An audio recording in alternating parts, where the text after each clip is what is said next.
has also a problem. Indian women are always short.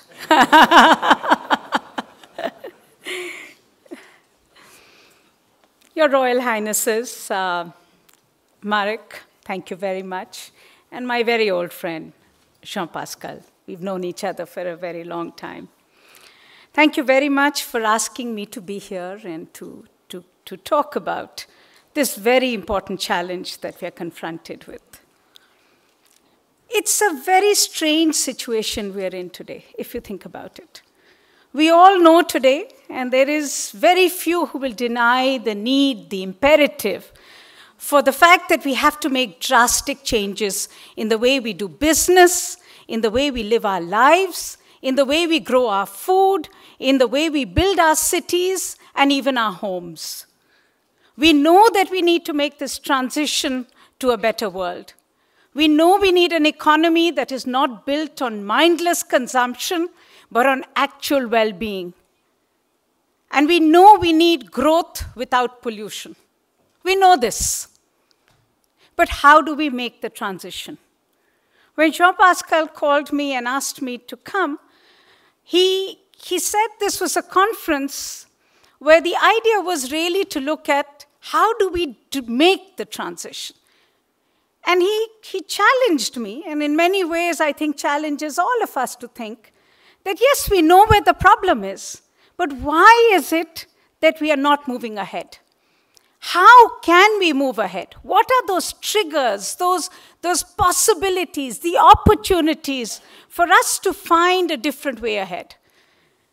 And that's what I thought I would share with you, very much as the challenge that he's presented, and to see how we can find that new road ahead. One thing is very clear. For most of us who are old in this business and have been doing this for a very long time, the one change that is absolutely clear is, and it is really something that is befuddling, is that when we began many years ago, we were still very uncertain about the science of climate change. When we talked about climate change in the early 90s, we were talking about scientists predicting the future, showing through their models of possibilities that would lead to uncertainty in the world, higher risks in the world, possible catastrophe. But these were only possibilities. And for most human beings, what is in the distance is often something that we discount, often something we do not believe in. And yet that's the big change today. Science is more certain. But more than that, events around us tell us that the science that is more certain is also beginning to happen in the world around us. We can see more variable weather events. We can see more extreme weather that is beginning to happen, more intensity and frequency of tropical cyclones. We are beginning to see devastation. We are beginning to see the human face of the impacts of climate change. And please don't discount this when you come from a country like mine, India. I constantly say that the finance minister of my country is not the very respectable gentleman who occupies the chair, in this case, Mr. Chidambaram. The finance minister of my country is the Indian monsoon. It is the monsoon which determines life, which determines livelihood and economy. And when the monsoon becomes even more variable, even more extreme, it leads to more floods, more droughts, more scarcity of water, more vulnerability of the very poor. We will discount the development dividend that we have. We make the poor poorer. So climate change has a real human face to it. And I say this because of the very obvious nature of my question. If we understand the change, we can see it happening today, then why is it that we are still reluctant to make the transition? And how do we make sure that we can actually move ahead? That, to me, is the big question. And I'm so grateful that you have called this meeting to just discuss this, because it's time we became serious about it. Let me give you some examples. And Marit has told us very clearly that we need to talk from reality. And we need to talk from real examples. So let me take this opportunity to share some of the developments that are happening in my country, India. Developments that teach me and perhaps can help us to understand possible ways ahead. You all read about India. You all know we're also on that furious growth path. We're trying to catch up desperately. We're on a development trajectory that the rest of the world has gone through. We know that that's not right, but we also know that we have no other, at this moment, there seems to be no other option. There are no real role models that suggest to us that there is an alternative pathway. So we do what the rest of the world has done, and we believe that the rest of the world was right in saying that you get rich, and as you get rich, you care about the environment, and as you get richer, you can invest in cleaning it up as well. And the pathway is, therefore, get rich, pollute, degrade, destroy, and when you get to that point when you're really rich, then you can worry about it. That's the path that the rest of the world has taken. That's the path that I presume all countries in the world want and believe they need to take. But there are differences. And that's where someone like me who lives, works in India, pushes, cajoles, kicks for policy change.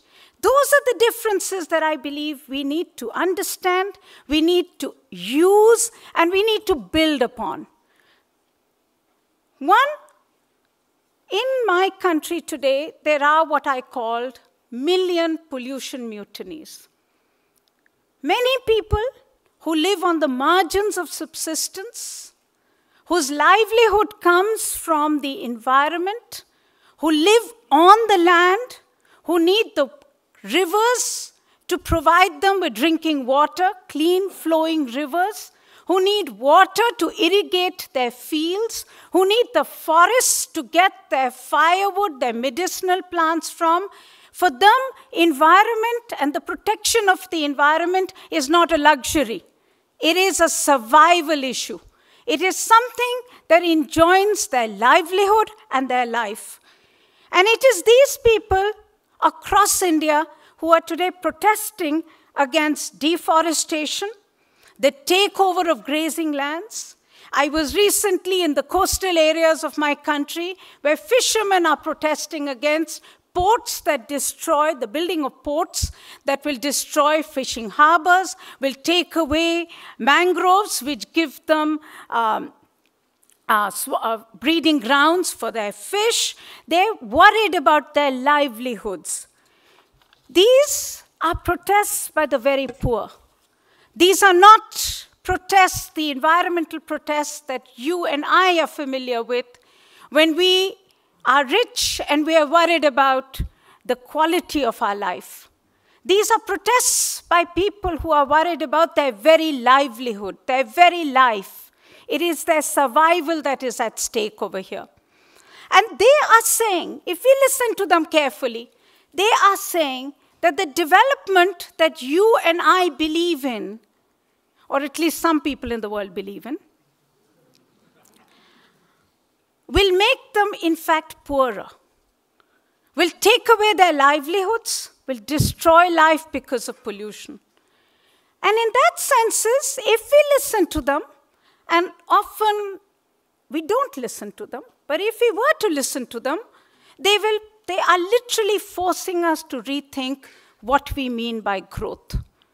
They are forcing us to think about how we will share the growth amongst everyone who lives on the environment. If you look at the issue of forests, for instance, the Indian forests are where the Indian minerals are found. The coal is below the forests of India. But forests are also the habitats of very poor people.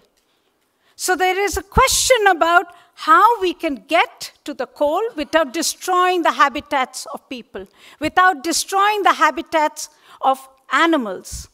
And therefore, there is a big question about how we can do more with less. And for me, this becomes an opportunity. Because if we were to think about this constraint, there are clear limits on how much we can exploit, how deep we can go within, how much of the forests we can destroy. And these limits, which are constraints in the minds of economists, actually become opportunities in the minds of, I would imagine, reformed economists. People who would think differently, who would think about how we can do more with less, how we can tread lightly on earth, how we can build a different development paradigm in which livelihoods are based on the environment, but we make sure that the environment does not get degraded. And that becomes the opportunity that we can look at. So the protests of the very poor become the opportunity to think about that transition that eludes us in the rich world. I'll give you another story. This is a real one in which we live every day in my city. I come from the city of Delhi. Since many years, we have been fighting to clean up the air of the city. In the mid-90s, we found that the city's air had become so polluted that we just could not even see. We could not even breathe. And we certainly couldn't see the stars in the sky. And the organization I work with, we suggested that we should actually look for a leapfrog solution. We should look for a solution that moved the city far beyond, much quicker, to clean up its air. So we suggested the move to compressed natural gas, CNG, using a clean fuel to make a transition which would take us even further ahead of Europe in terms of emission standards. This was about 15 years ago. And this was a time when we were actually 15 years behind Europe in terms of our emission standards. So we pushed, we kicked, we screamed, and we fought for this transition towards moving towards a change of fuel which would give us that leapfrog. And we did. We did manage to get clean air. We managed to clean up Delhi's air. But it was because we looked for a different solution and not what I called the incremental solutions that we tend to believe in so much in the case of environmental management. If you look at the way we are looking at environmental management today, in most of our worlds, we're looking for small solutions. And when we look for those small solutions, we invariably move, but we always stay behind the problem. So we move ahead, but never enough to actually deal with the problem. I'll give you a very favorite example of mine in this case. In the mid-80s, most of you in Europe would have heard scientists talk about the fact that there was suspended particulate matter in our air. And huge efforts were made. Economy invested into cleaning up the fuel. You invested into improving vehicular technology, and you thought you had got rid of the problem of SPM. But in the mid-90s, as analytical science improved, we found that we had got rid of the problem of SPM, but now we had a new problem on our hands, PM10. Particulates that were small because of the fact that when we had innovated to improve the technology of the vehicle, we reduced the mass of particulates, but also brought down the size. And now instead of the particulates being big and the kind that God actually made our noses to remove, the hair in our nose, we were now faced with these really small, tiny particulates that God had never designed our bodies for, or whoever designed our bodies. And as a result of it, we had a new health problem on our hands. We were learning that these particulates were toxic, they were bad for our body. And so, we invested again, we cleaned up fuel even further, we removed sulfur from the fuel, and we thought we had licked the problem. But then, in the mid-2000s, we found that now we had a new problem on our hand, the problem of NOx. And the problem of NOx was because we used higher temperatures to burn particulates, we then created a new toxin which came out of our vehicles. And now Europe has new emission standards where you put in DeNOx catalyst to get rid of NOx. And all this while, science is telling us that the size of particulates is now becoming nanoparticles, which will actually go through the skin. So the bottom line is, we keep investing, we keep putting in money, but we remain behind the problem. And I'm not even beginning to talk about the transport-related emissions that today lead to climate change. I'm not even talking about that. And it is this incremental system in which we have actually made growth very expensive at one level, but we've also made environmental management a system in which we first pollute and then we clean up. And that's the business of environmental management. Now that may work in your world. It may. I'm not sure if it does, but for the moment, I will leave it to say it may just work in your world. It won't work in ours. It won't work in ours because we just don't have the money, the resources to do this very foolish thing of keep investing and remaining behind the problem.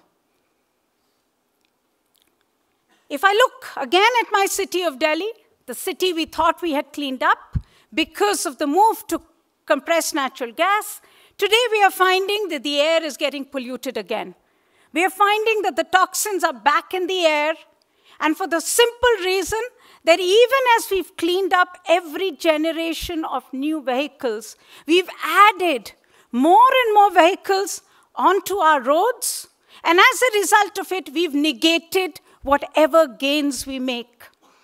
And we are not rich enough to come up with a car scrappage program as the European Union did in the name of green growth. We are not rich enough to have the governance systems to check the tailpipe of every vehicle to make sure that it remains below pollution level. And it is in this context that we find that we have to be able to find a new approach. We also find that as we grow, private car populations, as I said, are increasing. But then there are huge limits. Today in my city, 26% of the road area, of the land area is under roads, and yet we find that we are congested. Today in my city, only 15% actually drive in a car. Just think about this. Only 15%. The bulk of Delhi, and this is a rich city of India, the bulk of Delhi walks, takes a bicycle, takes a bus, or takes a two-wheeler because they are too poor to afford a car. But with only 15% driving a car, we are already polluted, we are already congested.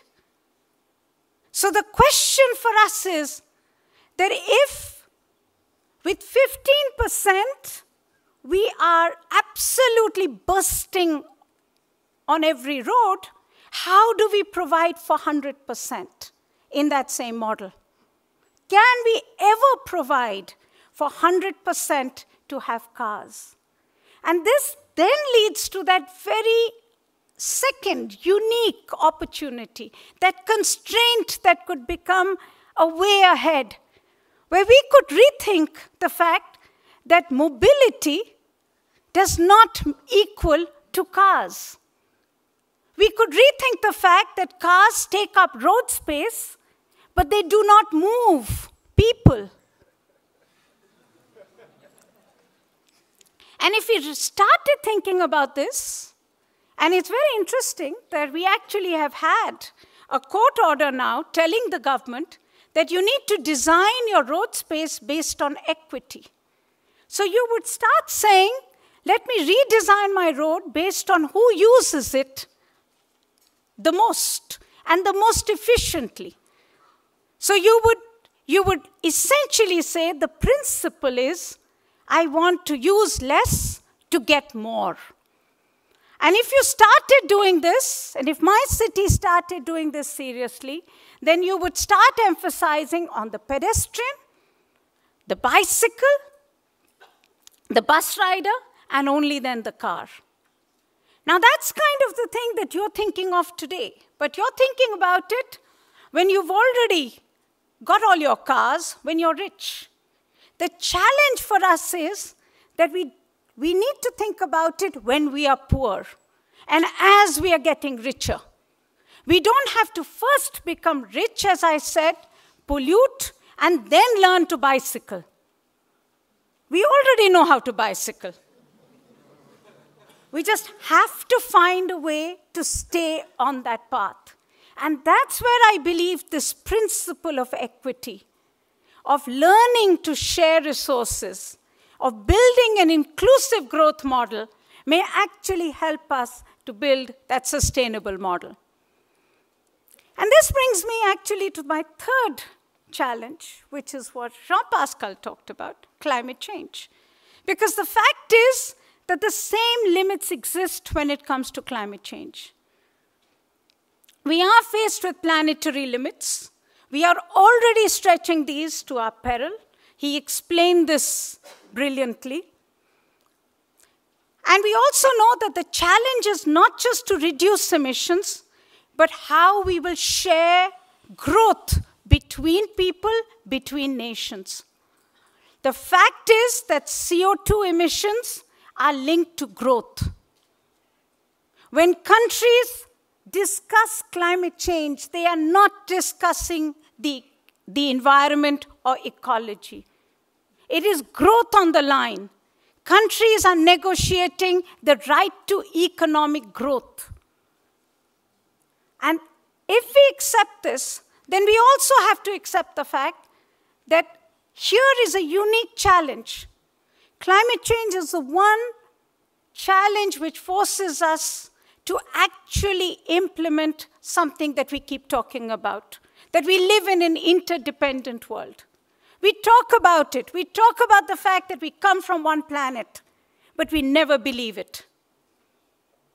And this is one opportunity, one truth that we cannot force to, that this time that we cannot ignore.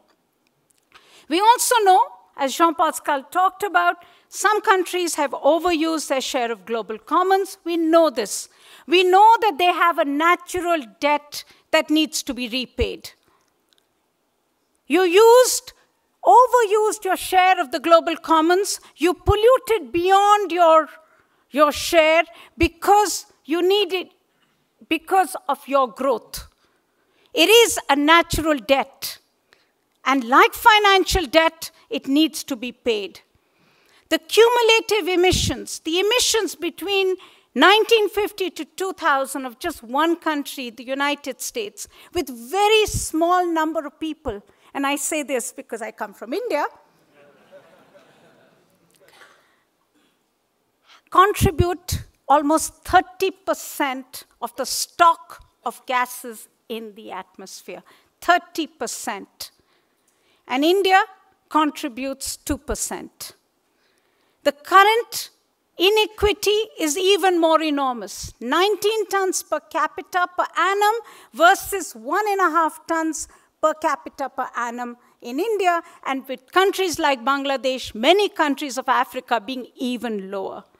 You cannot agree to freeze global inequity. But we also then have to understand that climate change is about cooperation. For the first time in our lives, we have the opportunity to actually implement what we all talk about, the need for cooperation between people of the world. The fact is, if the rich emitted yesterday, the poor and the emerging world will emit today and tomorrow. And if we want an agreement which is effective, the prerequisite, the absolute prerequisite is equity, fairness. Without that, you cannot have an effective climate agreement. Now, when I say this, I know that most people, particularly when they come from the US negotiators, they will hold their heads and say, oh, impossible, which means that we'll never move ahead. You cannot ask for equity, you cannot ask for fairness. The world is not fair. But here is an opportunity again. The fact is that if you assert the principle of equity and fairness, you're actually asking for limits on everyone. You are accepting the fact that there will be limits on the existing rich today and the becoming rich tomorrow. You're accepting the fact that those limits need to be perhaps celebrated, because only when we accept limits that we will find the transition to that new world. If we accept equal limits and entitlements as a principle of an effective climate agreement, we will agree to drastic emission reduction cuts that will force us to have higher prices, taxes on carbon. It would force the transition that all of us talk about. And this is not a bad transition. It's a transition that can help us to find that world which is still wealthy, but wealthy with well-being. That's what we keep talking about. So we can use this to be the opportunity for that change for the future. But if we really believe in this, then I think two more issues that need to be discussed. One, there is a big difference between what I call the environmentalism of the poor, what I talked about in the past, where people who are already poor, live on the environment, are demanding a new way in which we do business with the planet, where they are demanding that we do more with less. They are demanding different ways in which their lifestyle can be protected, their livelihood can be protected. They are asking us to reinvent what we mean by environmental management. And on the other hand, there is the environmentalism of the middle class in India and of the rich across the world. The environmentalism which essentially comes after we have created wealth. An environmentalism in which we want to manage and mitigate the harmful effects of the wealth that we continue to create. And because we keep trying to manage it, it keeps getting out of hand. So it's a waste manager's. Oh, okay, I thought it was Jean-Pascal telling me time's over. Okay. Thank you. So I think that's clearly the difference between, as I said, the two kinds of environmentalism. And somewhere all of us have to choose which side are we on. Where do we believe? Are we looking for that environmentalism in which we will tinker with technologies, look for the next hybrid car, look for the next CCS, look for some silver bullet that we think that we can change the way our world is? Or do we believe in that environmentalism where we are prepared to push the envelope? Actually, think outside the box completely. Think differently. Build differently. And I think that's really the challenge that the organizers of this conference have given us. How can we do that? How can we think outside that box? How can we keep, in that sense, if I was to paraphrase President Obama, build the change we really, truly believe in? And if we do that, then I think we need to understand the one reality that I'm faced with, and I know all of you are faced with, and the reason for this conference is that we need a new teaching. We need a new education. We need a new understanding so that we can actually look for those innovative solutions and technologies for the future. We need this multidisciplinary, interdisciplinary approach, but we also need to be bold.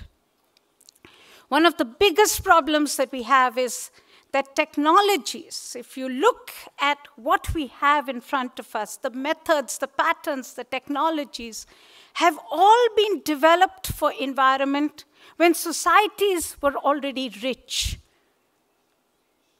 But how do you actually look for technologies, methods, and patterns for societies that are not yet rich?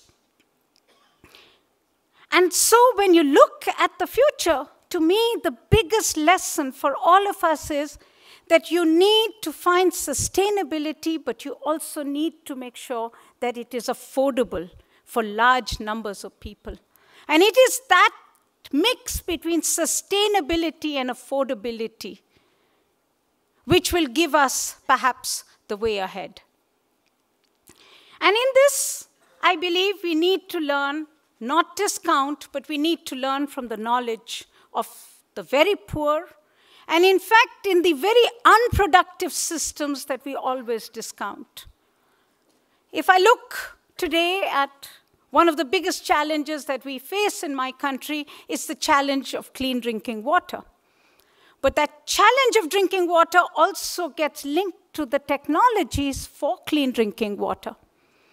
Because today we have invested in technologies which are capital intensive, resource intensive. We are doing what the ancient Romans did when they brought huge aqueducts to Rome, when they had a flowing river in front of them, if you think about it. They brought water long distances because the rivers that Rome was built on were possibly very polluted. And that is really the method of bringing water long distances that we are following. But it's leading to huge conflicts between farmers who actually hold the water, need the water, and cities who are demanding the use of that water today.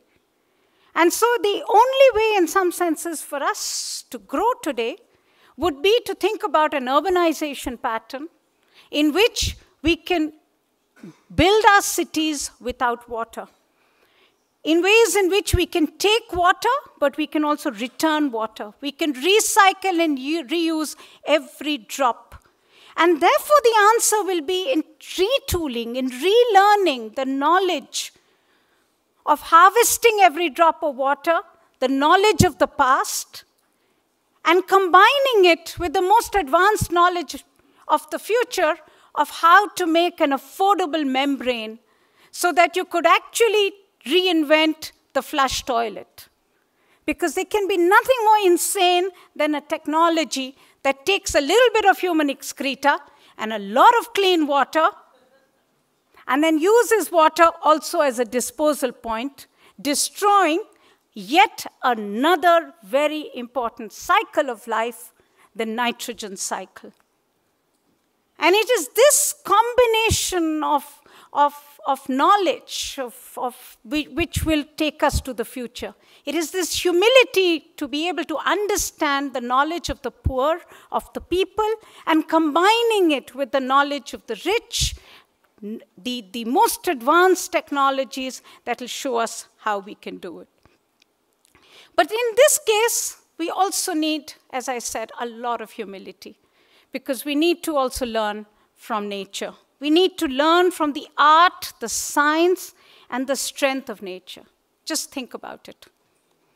Just think how it takes a very small temperature change to carry as much as 40,000 billion tons of water from the Indian Ocean and dump it, carry it, transport it, and dump it all over the Indian subcontinent through the monsoons. A very small temperature change allows nature to carry that volume of water in the name of the Indian monsoons. But we use concentrated energy. We use coal and oil that have created already enormous problems of local air pollution and global climate change. But if we understood the ways of nature, we would actually shift to weaker sources of energy. Sources like solar, for instance, or rainfall. Sources in which we do not first concentrate in rivers or in aquifers, energy in rivers and aquifers, and then use it. And so if we really think about that transition to the future, then I think the most important lesson for all us humans is that instead of unraveling nature, we need to imitate it for sustainable development. If we can build that science together, we can build that knowledge together, then I think we definitely have what the organizers have asked us to do, find the way ahead. Thank you very much. Thank you, Sunita, for this great speech. I agree with you with a lot of things, like just the transition needs to be fair, and I guess it needs to be conceived as fair, it needs to be perceived as fair. When we introduced you and in the speech, we're talking about north-south. We know that the frontiers are being blurred currently, that we are living in a common world, that the problems become large, the problems become common also. And we are in a symposium today, talk about transition to sustainable development. And of course, we have a huge interest in the transition here, now in Europe, in Belgium, not to talk about Wallonia. What could be then your suggestions? I know it's a tricky question, but of course, we would be very interested. I really believe that there are so many lessons from what you've experienced. And I mean, you're extremely experienced in India, but what could be then the lessons, suggestions, in fact, for us in Europe, in Belgium, or in Wallonia? What could be done to reach this objective, to make this bridge? I mean, we're talking about a bridge between today and this vision, this paradise. Jules Bocan was talking about paradise. So would you have a few words to tell us, or a few suggestions? Marek, that is a trick question. No, I mean, clearly, any human society, I think, will have to find their own pathway. I mean, as I see it, we struggle to find these answers in India. And when I look, as somebody who works on climate change, I get very depressed trying to figure out, trying to understand, how will we actually do this? But when I look at my own country, I see opportunities of using democracy, using the strength of people, the knowledge of people, to be able to find those paths ahead. And I think that's where perhaps, you would be the best to judge how you would do that in Wallonia, how you would do that in Belgium.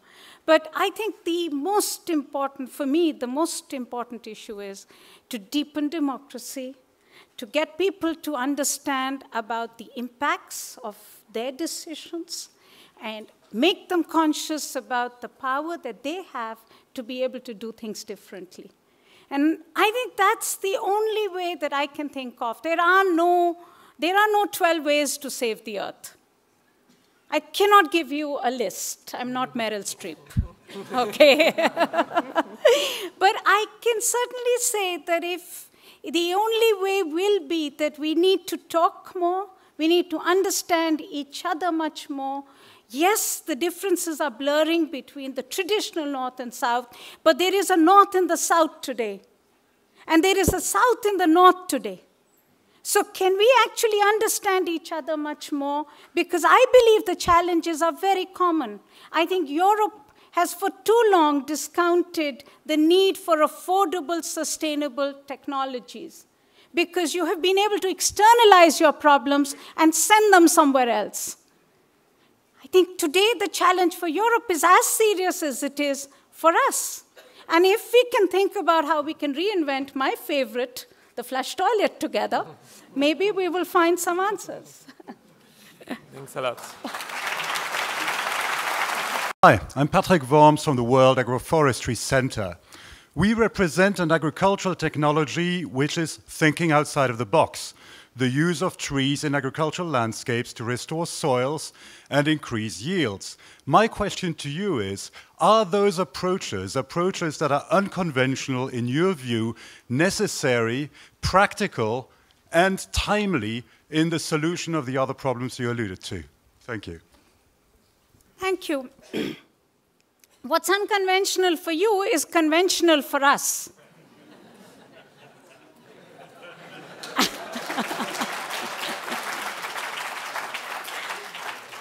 Two of the most important trees of India are Prosopis cinenaria and Alnus nepalensis. Sorry, not sort of boring you with botanical words, but just think of two parts of India. One is very dry. It's a desert of India where there's very little water. Soil productivity is a very big challenge for farmers. So the only way they grow crops is by interplanting crops with a very important tree called Cinenaria, Prosopis cinenaria. It's called Kejri. And it's been it fixes nitrogen in the soil. It's a very important source of fertility. It also gives farmers everything else they require, whether it's firewood, whether it's fodder, whether it is food. So it's part of, as I said, their knowledge. If I look at the east of India, very interesting part of India where we've had forests and we've always practiced shifting cultivation. Something that modern scientists say is very stupid. But it isn't stupid because it was a way of maximizing soil fertility in an environment where you have very high soil erosion, very high rainfall. And so people burnt forests and came back to it. But then the cycle had to be long enough for the forest to regenerate, for it not to get degraded. So what the farmers in east of India, northeast of India have done is to introduce, with shorter and shorter cycles, they've introduced Alnus nepalensis, a tree which actually helps to build soil fertility. And I think that's really helped to stabilize the shifting cultivation cycle. So this is knowledge, as I said, the knowledge of life. But we don't understand it, so we discount it. So if we were to understand this, we will definitely take it to build that sustainable agricultural model for Belgium. I think it's very important for us to understand that at the core of our sustainable development crisis today is the way we grow food. Thank you. So we have time for one last question. Is there anybody willing to ask this question, or would you have time? I see here. Microphone coming. I have a lady up there. Madame Gouzet. Yes. My name is Nadine Gouzet. I'm working in the Task Force on Sustainable Development of the Federal Planning Office of Belgium. My question is related to an issue which has been very difficult in negotiations, not on climate change, but on sustainable development, which is gender equality. Yes. I'd like to know, beyond all the inequalities you've mentioned, how you see the connection between gender equality and sustainable development. Thank you very much for the answer. Absolutely. I mean, that person who collects the water, who walks for that firewood, who understands that life is a woman. So I do think that sustainable development and women are very interlinked. The question I think that you are raising is more also about negotiations and what happens at the global level. And that, frankly, I think we are all faced with a very difficult challenge today, that we have a world with huge distrust amongst countries and amongst people. And it's I think in the 90s when we began this journey of looking at environmental issues and we began to talk about how we could actually make a more fair world, a more just world, how sustainable development was critical for that transition to that just world, I don't think we ever anticipated the fact that our governments, our leaders, would mess it up so badly. That today countries cannot sit across the table and agree on anything that they even believe in. That countries come to negotiating tables and deny what is absolutely what they accept has to be done in their own country. And they do that because of the intense distrust that we have created. And it is about the fact that, and I think in many ways, climate change has been the core of that distrust, because it is the one issue at which everybody feels that the rich have reneged on their promises, that they have never done what they had agreed to do. And today they are preaching about this new world without actually suffering or taking the pain that they were required to take. And I think that is at the core of the fact that we are not able to move ahead on many other issues. And it's time we changed it. I mean, I think it's very important for us to actually start talking the fact that we cannot afford this world where we are denying even what we all believe in just simply because we are governments and we can't talk to each other. We can do business with each other, but we cannot talk about what we believe is fair and right. And I think that's where all of us have to intervene. Many thanks. I heard. Imagine that we take 11 million Indian people and that we bring them here in Belgium. And imagine that we take 11 Belgian people, that we take them in India. Do you believe that the European people will continue to behave as Europeans or as Indian people? And do you think that the Indian people will behave as Indian or as Europeans? Thank you. I think in the current state we're all behaving like Americans.